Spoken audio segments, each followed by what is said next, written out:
Sejam todos bem-vindos, os amigos, que possamos ser abraçados neste momento, acarinhados.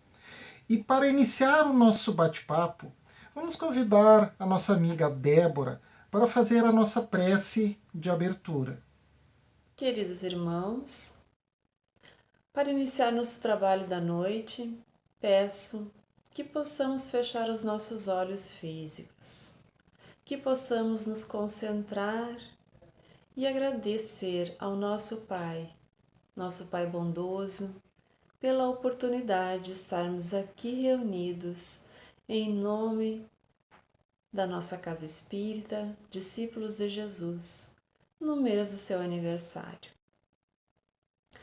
Que possamos neste momento agradecer ao nosso Mestre Jesus, guia e modelo na nossa caminhada, na nossa jornada. E por isso, Mestre, estamos aqui estudando a mensagem, o exemplo, a Tua palavra. Pois queremos sim seguir os Teus passos nesta caminhada evolutiva. Aos mentores espirituais da nossa Casa Espírita Discípulos de Jesus, pedimos a permissão, a licença, o amparo e a boa intuição para o trabalho da noite de hoje. Agradecemos muito especialmente a equipe da evangelização da nossa Casa Espírita, a equipe espiritual de jovens que dirige e participa do nosso trabalho. Pedimos que tanto o evangelizador quanto os nossos jovens da nossa Casa Espírita possam receber a boa intuição, possam ser amparados e fortalecidos neste trabalho bendito. Pedimos, Senhor, que os nossos jovens possam nos trazer a mensagem de Jesus de maneira pura, clara, e que nós, acima de tudo, possamos estar receptivos para esta mensagem, que possamos receber os ensinamentos da noite de hoje e torná-los práticos em nossa vida. Nesta noite tão abençoada, pedimos que as energias que se fazem presente neste estudo possam ser levadas aos nossos lares, aos nossos familiares, aos familiares de todos que participam da nossa casa, ao nosso bairro, que todos possamos ser agraciados com esta energia salutar, com os ensinamentos do nosso Mestre Jesus. Obrigada, querido Mestre, obrigada, mentores espirituais, pela oportunidade que estamos tendo hoje. Que assim seja. Agradecidos, Débora, pela carinhosa prece, damos início ao nosso bate-papo da noite de hoje, que trazemos as contribuições, o legado que Jesus deixou para todos nós depois da sua passagem aqui na Terra. Vamos comentar um pouquinho sobre tudo isso, ou parte de tudo isso que ele nos trouxe. E claro, com muita alegria hoje neste bate-papo estarei eu, Luciano, trabalhador do Discípulos de Jesus, mas também alguns integrantes do grupo de jovens da nossa casa. E assim, com alegria, com o coração cheio de felicidade, vamos receber a nossa querida Fernanda. Olá pessoal, olá Luciano, gostaria de dar boa noite a todos que estão nos assistindo nessa palestra. Espero que todos estejam bem durante essa pandemia que nós estamos enfrentando. E também, com mais alegria ainda, a Cauane. Olá pessoal que está assistindo, meu nome é Cauane e espero que vocês sejam bem-vindos à palestra de hoje. Como eu disse, a felicidade nos enche o coração e também vamos receber com aquele carinho, com aquele amor, a nossa querida Laisa. Oi pessoal, como é que vocês estão? Eu espero que estejam todos muito bem. Eu sou a Laisa, eu sou jovem do Discípulos e gostaria de dar as boas-vindas a vocês na palestra de hoje. E para completar nossa roda de conversa, com muita felicidade, né, Mariana? Vamos começar o bate-papo? Oi, gente! Sejam todos muito bem-vindos à nossa palestra, conversa, eu diria, em comemoração ao aniversário da casa. Eu sou a Mariana e faço parte da juventude dos Discípulos de Jesus. Bom, falar sobre o legado de Jesus, do que ele nos deixou, é falar de tantas coisas que mudaram a caminhada, a história da humanidade. A sua passagem, os seus ensinamentos, as suas parábolas, as suas verdades, de alguma forma mudaram como nós vivemos nesse planeta. Tanto que tem a ideia numérica, cronológica, antes de Cristo e depois de Cristo, ao fazermos a nossa contagem dos anos, né? Estamos em 2021, depois de Cristo. E falar a palavra Cristo em qualquer parte do mundo é saber que todos sabem, conhecem o significado desta palavra e associam diretamente a outra palavra, a palavra amor. Eu acho que, Fernanda, nós devemos começar por este caminho, né? Sobre essa palavra amor. Então, hoje nós vamos falar um pouquinho sobre a lei do amor, Luciano. Bom, todos nós sabemos que Jesus Cristo, ele foi um dos seres humanos mais evoluídos que passou pela Terra. E ele nos trouxe uma lei muito importante, que é a lei do amor, que foi a lei que ele nos deixou. E ele nos trouxe ela revogando a lei do talhão, olho por olho, dente por dente. E ele nos disse: eu, porém, vos digo, não resistais ao perverso, pelo contrário, se alguém te bater na face direita, dá-lhe também a outra. Então, o que ele quis dizer com isso? Ele quis dizer que a gente não deve resistir às coisas perversas, que a gente não deve deixar resistir ao ódio, deixar resistir a tudo que é o contrário do amor. Então, que se nosso irmão vir e nos bater na face direita, que a gente também dá a ele a esquerda, a face esquerda, mas que a gente não resista a isso, batendo também em nosso irmão. O que eu quero dizer com isso é que às vezes a gente tem discussões, tem brigas com as pessoas e a gente não entende por que o outro está nos tratando dessa forma. Às vezes a gente não fez nada e as pessoas nos tratam de uma forma ruim. Só que a gente deve pensar que nem sempre a gente sabe as coisas pelo que os outros estão passando. Então a gente sempre deve levar em conta que os outros também estão passando por momentos difíceis, tá? E que talvez a gente ainda não tenha esse entendimento para que a gente consiga ajudar o próximo. Então, que a gente se afaste, apenas se afaste. Jesus também nos trouxe o amor como uma atitude interior e não uma ação externa. Uma atitude interior, uma coisa que vem de dentro de nós, um sentimento, e não como a gente vê atualmente, as pessoas elas fazendo ações caridosas em busca de compartilhamentos, em busca de likes, em busca de visibilidade. Não, a gente não quer isso.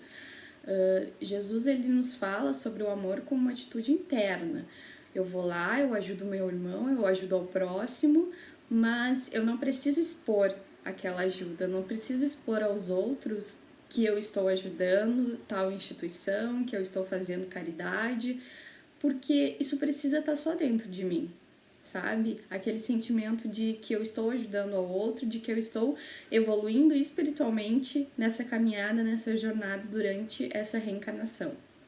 Joana de Ângeles, ela também nos diz que Jesus demonstrou como é possível curar as feridas do mundo e dos seres humanos com amor, em forma de bondade, em forma de caridade, em forma de carinho, e que o amor ele vitaliza tudo, né? A gente só precisa do amor para vitalizar tudo. Ele consegue pegar algo que esteja totalmente destruído, que por vezes é o nosso coração, algo totalmente destruído, e ele consegue revitalizar. Ele consegue, com um novo amor, com a chegada de um novo amor, por exemplo, na vida das pessoas, com a chegada de uma criança, por exemplo, ele consegue revitalizar tudo, ele consegue trazer alegria pra gente novamente. E esse sentimento de amor, ele é Jesus, ele é Deus, esse sentimento é Deus. No Livro dos Espíritos, temos a questão 886, em que fala: qual o verdadeiro sentido da palavra caridade? Como entendia Jesus? Benevolência para com todos, indulgência para as imperfeições dos outros e perdão das ofensas. O que quer dizer então? Que a gente deve fazer a bondade sempre para com todos, que a gente deve agir sempre de forma bondosa para com os outros, que a gente deve procurar aceitar as imperfeições dos outros, porque nós também somos seres imperfeitos que estamos aqui nessa jornada, nessa caminhada em busca de aperfeiçoamento, e também perdão das ofensas, que Jesus ele perdoou muitas pessoas e ele continua perdoando todos os nossos pecados. Deus perdoa os nossos pecados. Quando a gente pede de todo o nosso coração, ele nos perdoa pelos nossos erros. Então, perdão para com os outros também. E como é difícil essa parte do perdão, vamos ter que caminhar bastante ainda. Mas também Jesus nos ensinou algumas regrinhas para nos ajudar a seguir esse caminho do bem, né, da bondade. Temos as parábolas, temos a sua conduta. E ele também fala sobre a questão de amar a Deus sobre todas as coisas e amar ao próximo como ama a ti mesmo. Então, a gente sempre deve amar a Deus sobre tudo, sobre todas as coisas, que a gente não deve duvidar da presença dele em nossa vida. Deus está nas pequenas coisas e que a gente deve amar ao próximo como a gente ama a nós mesmos. O nosso irmão é o nosso próprio espelho. A gente deve, a forma como nós nos tratamos é a forma como nós devemos tratar para com os outros. Legal, Fernanda. A lei de amor é o maior ensinamento que Jesus trouxe até nós. E essa regrinha do amor ao próximo, ela nos ajuda a estabelecer o caminho do bem, o caminho da bondade, de fazer as coisas certas. Mas, claro, sabemos que não é só isso. Jesus, por exemplo, nos trouxe as parábolas, e é algo que nós ouvimos desde criança. Muitas vezes nos contaram os familiares, na escola, na igreja. Mas vem uma dúvida: por que Jesus falava tanto em parábolas? A Cauane vai nos dar uma ajuda para a gente entender um pouquinho mais sobre isso. Pessoal, como eu disse, meu nome é Cauane e hoje eu vou falar sobre parábolas. Por que falava em parábolas? As parábolas do Evangelho são histórias que contêm preceitos de moral. Jesus falava por parábolas com o fim de esclarecer melhor seus ensinos, mediante comparações do que pretendia dizer com o que ocorre na vida. Como é com interesses terrenos, assim o mestre usava figuras e quadros do dia a dia para facilitar mais aos seus discípulos a compreensão das coisas espirituais.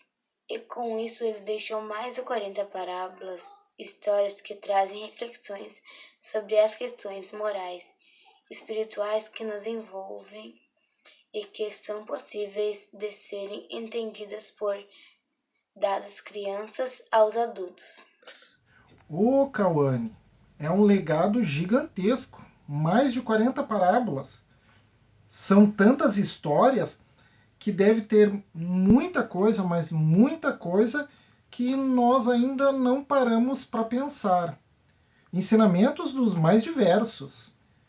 Talvez a Laisa possa nos dar uma ideia melhor sobre tudo isso. E o que nos ensinam as parábolas? Elas nos falam sobre as virtudes, o reino dos céus, a justiça, né? elas nos trazem a reflexão sobre as ideias espirituais, né? Sobre os mistérios do reino dos céus. Então, Jesus utilizava, né, das parábolas para falar com seus seguidores, com seus discípulos. E haviam 7 parábolas que ele falava sobre o reino dos céus, que é a parábola do semeador, né, que é bem famosa, muito conhecida, que fala então sobre um semeador, né, que enquanto andava deixa cair uma semente num solo árido, num solo pouco fértil, e ali a semente não se desenvolve. E ao lançar a semente num solo fértil, um solo bom, ali aquela semente se desenvolve, aquela semente faz crescer a colheita, triplicar a colheita. Então a gente pode entender, né, essa parábola comparando os solos como nós. Será que nós estamos preparados para receber a semente de Jesus, do amor, do bem? Também temos a do grão de mostarda, a do trigo e do joio, a do tesouro escondido, a do fermento, a da pérola preciosa e também a da rede. E nós temos também outras 8 parábolas que Jesus utilizava para falar sobre o direito e a justiça. E quais são essas parábolas? A parábola do trigo e do joio aqui também, a do bom samaritano, da ovelha perdida, da figueira estéril, das 10 virgens, do grão de mostarda, que também não pode servir a 2 senhores, a da árvore e dos seus frutos. Nós também temos parábolas sobre a misericórdia. Então, Jesus também se utilizava das parábolas para falar um pouco sobre a misericórdia para seus discípulos. E são elas 3 parábolas, que nós podemos também chamar dos 3 perdidos, que fala sobre, uma delas é a ovelha perdida, a da moeda perdida e a dos filhos perdidos. Então, onde é que nós podemos encontrar as parábolas para a gente poder ler, refletir, aprender com elas? Elas estão no Evangelho segundo o Espiritismo. Então, quando a gente estiver meio afim de dar uma lida, aprender um pouco, refletir nas palavras de Jesus, a gente pode recorrer ao Evangelho segundo o Espiritismo para então, né, ter esse estudo sobre as parábolas. Verdade, Lais. Temos o Evangelho para tentar entender um pouco mais das parábolas. E também vou dizer que eu não tinha pensado que algumas parábolas falam sobre temas mais específicos, como o reino, como a questão da justiça. Bem interessante, realmente isso. Precisamos dar uma revisada um pouco maior e não só com mais profundidade, mas com mais abrangência, esse entendimento, esse ensinamento, né, que Jesus nos trouxe através das parábolas. E tudo acaba se conectando. Jesus nos traz muitas informações que a humanidade já conhecia há muito tempo e que Jesus veio afirmar ou reafirmar. Então, Jesus nos traz muitas informações sobre esse vasto universo que a gente vive e sobre a Terra também. Então, essas informações são conhecidas pela humanidade. E mesmo que em alguns momentos elas sejam distorcidas por muitos, né, por muitas pessoas, elas nos ajudam a entender um pouquinho mais da nossa caminhada, tanto como humanidade, quanto como indivíduo, né? Então, quanto grupo, indivíduo, a nossa caminhada na Terra, né? E na época de Jesus, quando ele foi colocado diante da presença de Pilatos, esse mesmo faz uma pergunta a Jesus: és o rei dos judeus? E Jesus lhe responde: o meu reino não é deste mundo. Então, o que significa essa frase dita por Jesus? O que significa o meu reino não é deste mundo?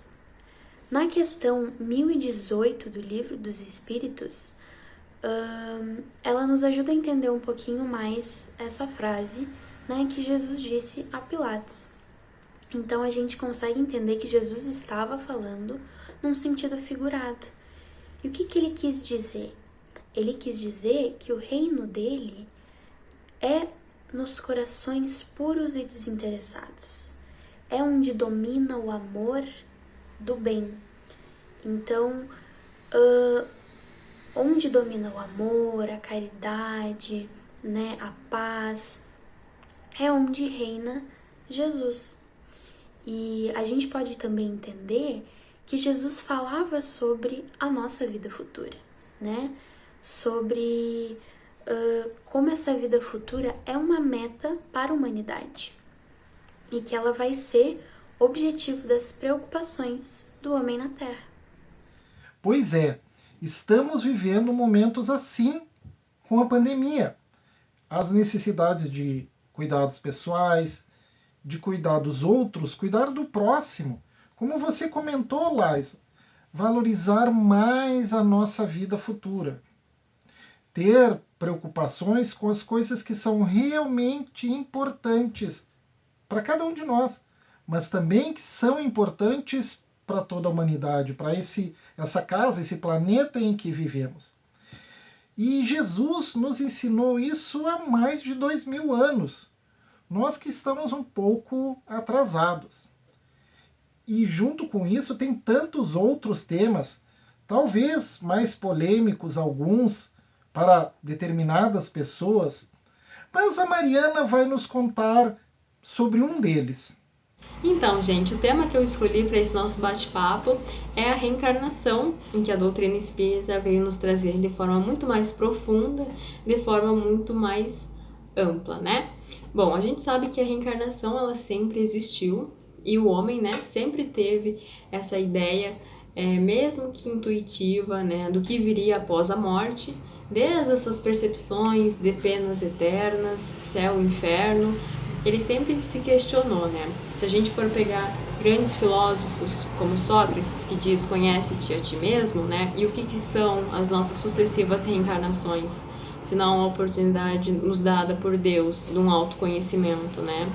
Profundo, onde a gente vem, cria laços, erra, acerta, mas acima de tudo evolui. Então, dentro dessa ideia que a gente tinha de céu, inferno, e aí criou-se muito uma percepção de um Deus vingativo, um Deus que punia, né, que se vingava, veio Jesus, na sua infinita misericórdia e bondade, nos ensinar um Pai e trazer uma percepção de Deus como um Pai amoroso, misericordioso e, acima de tudo, justo, que é o que os bons amigos espirituais nos trazem também na terceira revelação, né, no Espiritismo, na pergunta 171, intitulada como Justiça da Reencarnação, em que Kardec questiona em que se funda o dogma da reencarnação. E os espíritos amigos dizem: na justiça de Deus e na revelação, pois incessantemente repetimos, o bom Pai deixa sempre aberta a seus filhos uma porta para o arrependimento. Não tendes a razão que seria injusto privar para sempre a felicidade eterna todos aqueles de quem não dependeu o melhorar-se?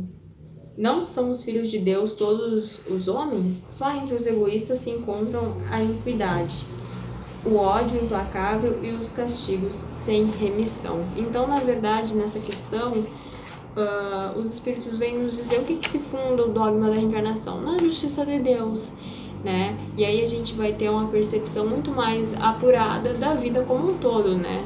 Todos os nossos questionamentos que antes não se tinham uma explicação racional, né?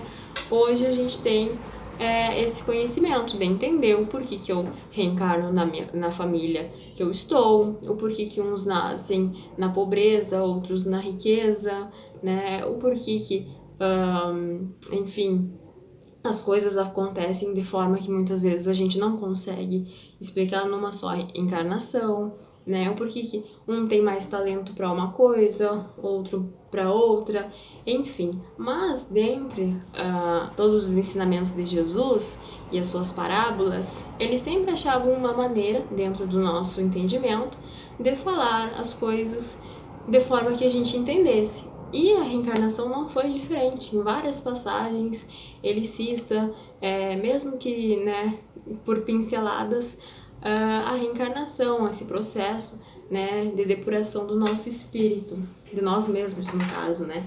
E tem uma passagem que eu gosto bastante, que é no capítulo 4, Ninguém poderá ver o reino de Deus se não nascer de novo, intitulado em Ressurreição e Reencarnação, item 5, para ser mais específica, que é uma passagem de um diálogo que Jesus tem com Nicodemos, que diz o seguinte: Ora, entre os fariseus havia um homem chamado Nicodemos, senador dos judeus, que veio à noite ter com Jesus e lhe disse: Mestre, sabemos que vieste da parte de Deus para nos instruir como um doutor, porquanto ninguém poderia fazer os milagres que fazes se não estivesse com ele.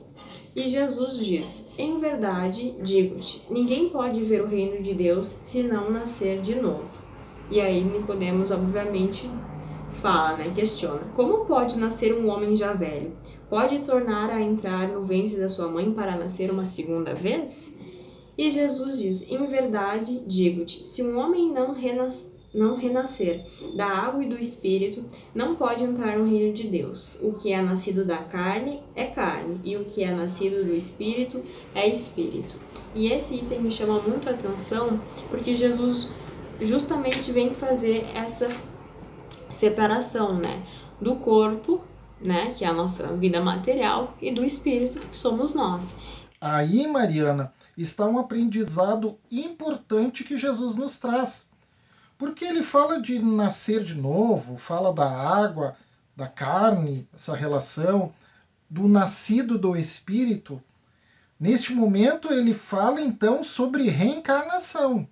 Então, nessa fala de Jesus, onde ele diz, né, o que é nascido da carne é da carne e o que é nascido do Espírito é o Espírito, ele faz essa distinção das nossas sucessivas reencarnações, né, onde a gente vai adquirindo conhecimento, onde a gente vai aprendendo e trazendo conhecimento a nós mesmos, né, que somos espíritos imortais, e a nossa vida espiritual, que transcende, né, tudo que a gente vive aqui. Então, nós nada mais somos do que seres espirituais em uma existência, ou melhor dizendo, em diversas existências materiais, né, que servem para o nosso próprio aperfeiçoamento. E dentro dessa justiça divina, onde Kardec questiona, né, os nossos amigos espirituais, da onde se funda, né, esse dogma da reencarnação, e eles respondem pela justiça de Deus, tem uma partezinha nos comentários que diz o seguinte: a doutrina da reencarnação, isto é, a que consiste em admitir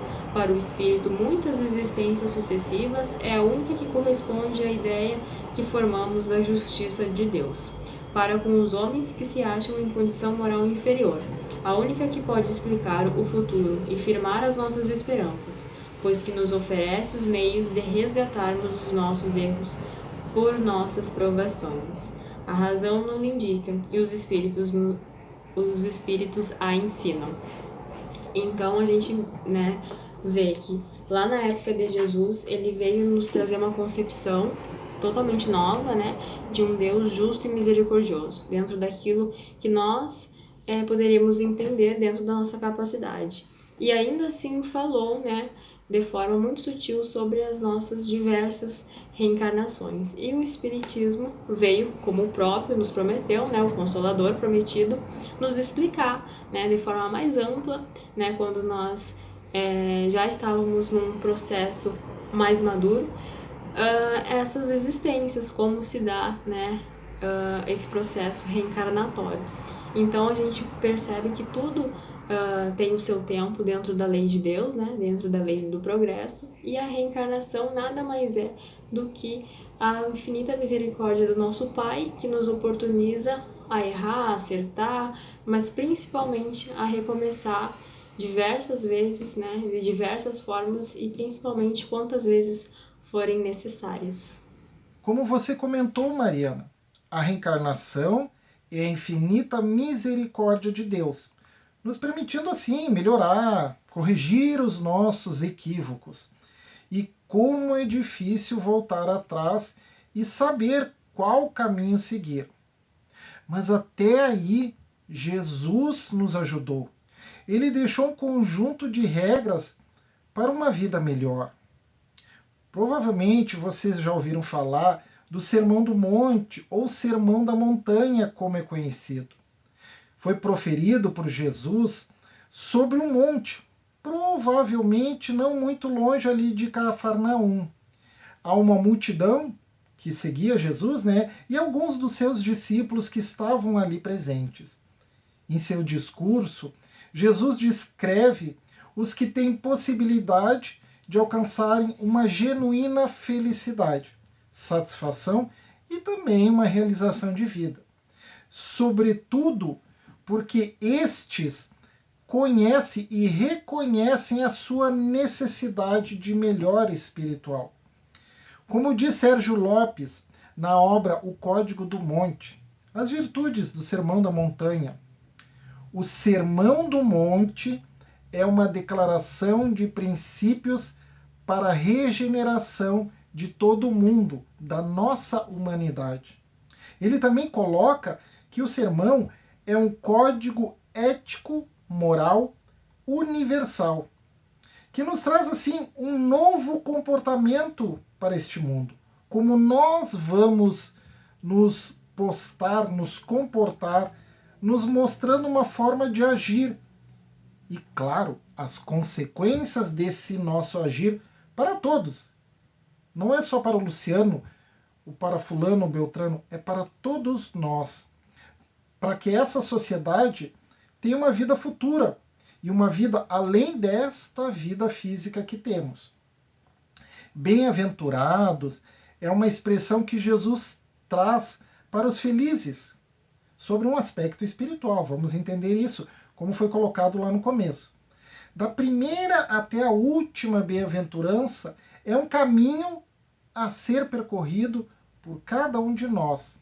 As principais virtudes, as necessidades de plenitude do homem são apresentados nesse discurso de forma poética e, claro, metafórica, como Jesus fez na sua jornada aqui na Terra. E a finalidade, vamos pensar assim, qual o objetivo final deste texto? É refletir sobre algumas virtudes que Jesus enaltece em cada uma daquelas bem-aventuranças que ele traz para aquele homem, para cada um de nós que busca a melhora, que busca o aprendizado. Bom, falamos sobre a lei de amor, sobre as parábolas, sobre as verdades do mundo espiritual que o Mestre nos trouxe, sobre o Sermão do Monte. Mas há ainda muitas outras contribuições que Jesus nos trouxe há mais de 2000 anos, que ainda precisamos entender e compreender mais. Elas nos ajudam a nossa caminhada, de sofrermos menos, de entender que o mundo em que vivemos é um mundo transitório, que o verdadeiro mundo é o mundo espiritual. Então, no nosso bate-papo, tentamos, de alguma forma, trazer informações para que cada um de nós, no seu íntimo, possa fazer um processo de reflexão, de compreender essa jornada. Gostaríamos de agradecer a cada um de vocês que tiveram junto conosco neste bate-papo, nesta conversa, que possamos ser tocados pelo Mestre. Mas também eu gostaria de agradecer a Débora, que fez a nossa prece de abertura, e aos nossos participantes do grupo de juventude, de jovens do nosso discípulo de Jesus, a Laisa, a Fernanda, a Cauane e a Mariana, que se colocaram à disposição para trazer também um pouquinho do que elas estão aprendendo, estão descobrindo, junto com todos nós. muito obrigado. O que gostaríamos de deixar um beijo no coração e pedimos, neste momento, que o nosso querido João Luiz faça a prece de encerramento para podermos também nos ligar ao alto, aos benfeitores. Caríssimos irmãos, estamos encerrando então mais uma oportunidade de estudos, de reflexões. E nesses 81 anos da nossa Sociedade Espírita Discípulos de Jesus, estamos estudando, conversando sobre o nosso Mestre, sua vinda, a época em que aqui chegou, suas atividades, seus ensinamentos, tudo que nos foi proporcionado pessoalmente pelo Mestre amigo. Muita gratidão, só gratidão devemos a esse irmão maior. O planejamento da sua vida, não temos como mensurar o quanto lhe deu trabalho e continuamos ainda a lhe dar trabalho.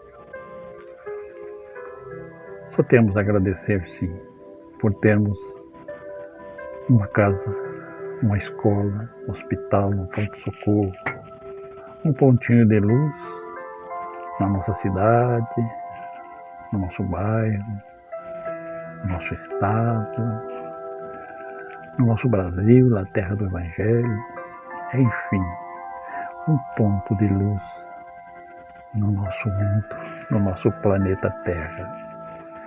Sim, cada casa espírita é um ponto de luz, um posto de socorro. E lembremos, irmãos, nós temos a grande oportunidade de sermos frequentadores e trabalhadores num ponto de luz, referência para Jesus.